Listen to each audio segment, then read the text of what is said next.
Après les missions d'information, d'évaluation et d'écoute dans les différentes délégations du PDCI RDA dans les zones sud, est, ouest montagneux, le cap a été mis le week-end dernier pour les dernières tournées sur les délégations des zones du nord du pays. Les chefs de mission, Kwasi Daniel et Cess Daniel, ont visité la région du Hambol qui comprend les départements de Katiola et de Dabakala pour véhiculer le message du PDCI RDA aux militants en présence du général Gaston Ouassana Koné et de Jean-Louis Bion, tous deux fils et cadres influents du parti sexagénaire.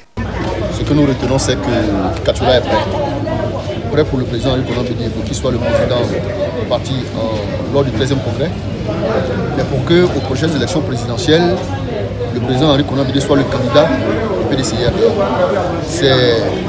ce que nous retenons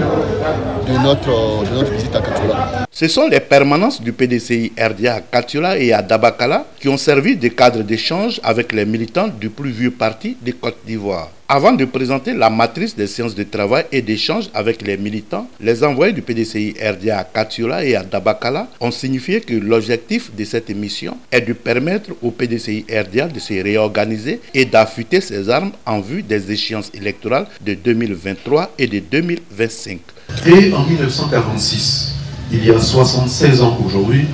c'est le plus ancien parti politique d'Afrique après l'ANC d'Afrique du Sud, le parti de Nelson Mandela. Le PDCI incarne dans la durée une tradition politique,